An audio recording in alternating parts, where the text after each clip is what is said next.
Bienvenue à Kobourou Info Soir. Au sommet de ce journal, face à la pandémie du coronavirus, l'administration de Vidéo Leader Formation Parakou a pris quelques dispositions sanitaires pour éviter aux étudiants d'être contaminés. Vous suivrez quelques-uns parmi eux qui apprécient l'initiative. Toujours coronavirus, suite à l'évolution de la pandémie de cette maladie, le gouvernement béninois a pris des mesures telles que la fermeture des lieux de culte. Certains acteurs religieux invitent les uns et les autres à la prière.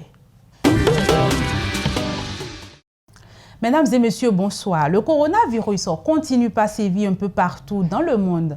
Le Bénin en est déjà à 5 cas confirmés. Face à cette situation, l'administration de Vidéo Leader Formation Parakou a pris quelques dispositions sanitaires pour éviter aux étudiants d'être contaminés. Les apprenants de ce centre de formation apprécient l'initiative à travers ce reportage. Le centre de formation Vidéo Leader de Parakou dit non au Covid-19.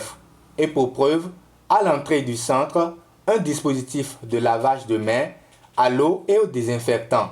Une initiative que les étudiants du centre apprécient à sa juste valeur. Dans mon centre de formation, nous lavons les mains à l'eau et au désinfectant chaque matin que nous venons au cours. Pour moi, c'est une très bonne initiative prise par Monsieur Tepa, le directeur des études de l'établissement. Il y a quelqu'un délégué à la porte qui, à chaque matin, nous accueille et nous impose le lavage des mains avant d'entrer déjà même dans la maison. Et comme pour apporter un plus à l'initiative, cette étudiante lance un message à l'endroit de ses camarades. De se laver les mains chaque jour pour pouvoir éviter cette maladie. De ne plus se serrer la main, aussi de ne plus s'embrasser aussi. Il y a aussi ça. Le Covid-19 est une réalité au Bénin et aujourd'hui, on compte déjà 5 cas confirmés atteints du coronavirus. Les règles d'hygiène telles que énoncées par le ministère de la Santé sont à respecter scrupuleusement pour le bien-être de tous.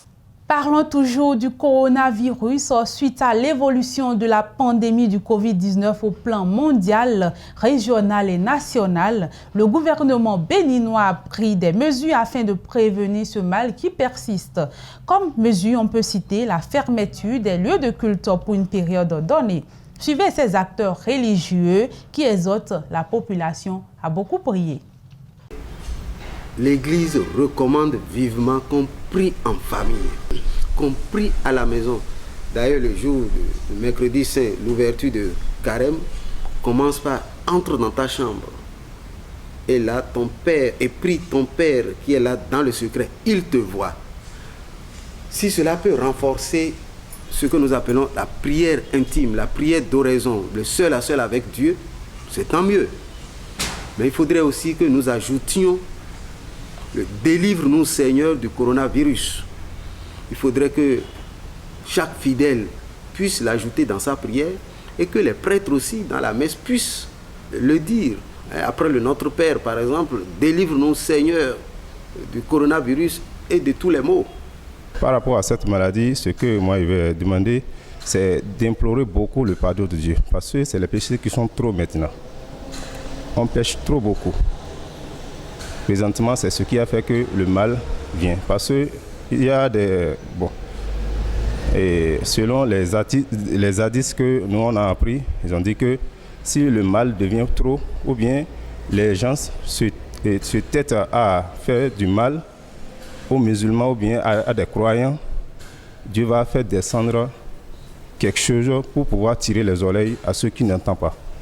Donc moi je vois qu'en quelque sorte, ce mal-là, c'est comme si Dieu est en train de nous tirer les oreilles pour qu'on revienne sur les pas. La pluie du lundi dernier à Parakou a, comme d'habitude, inondé une ruelle du quartier Gbira. Selon les témoignages, cette ruelle, située derrière la pharmacie Vital Plus, souffre de ces inondations depuis la construction de la voie inter-État Parakou-Malanville. Une situation qui désole les habitants qui en appellent encore une fois au secours des autorités municipales. Nous sommes ici à Gbira. Une seule pluie Et cette ruelle est déjà complètement dominée par l'eau.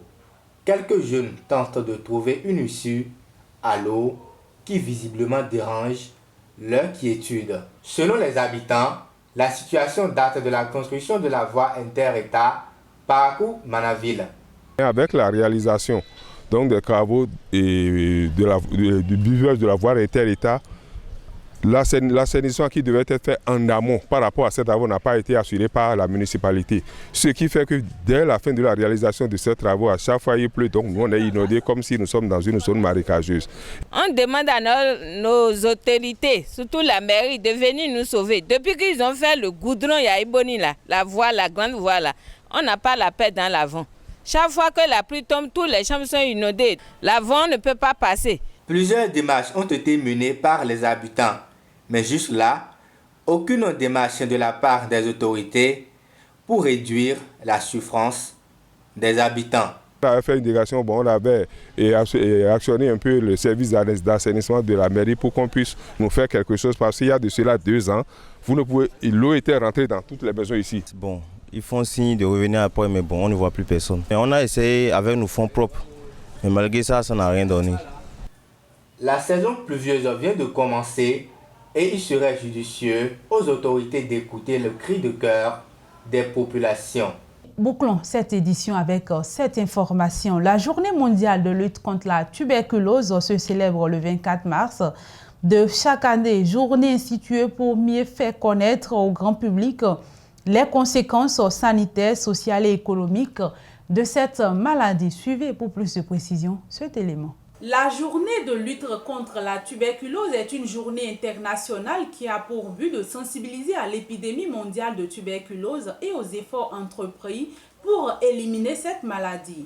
C'est le 24 mars 1882 que le docteur Robert Koch a annoncé avoir découvert le bacille responsable de la tuberculose, ouvrant ainsi la voie au diagnostic et au traitement de la maladie. Il est temps.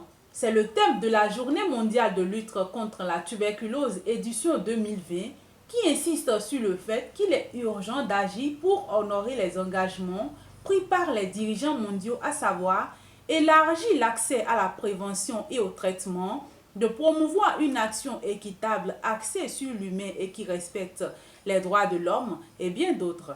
Les signes des personnes infectées par les bactéries provoquant la tuberculose présentent des symptômes tels qu'une toux avec éventuellement du sang, une perte de poids, de la fièvre, un manque d'appétit. Il existe plusieurs types de tuberculose, dont celle pulmonaire, extra-pulmonaire, ganglionnaire et osseuse. D'après les spécialistes de la santé, pour éviter la tuberculose, il faut adopter une hygiène renforcée en se lavant fréquemment les mains et prendre soin de sa santé immunitaire en mangeant et en dormant correctement et en limitant les facteurs de stress.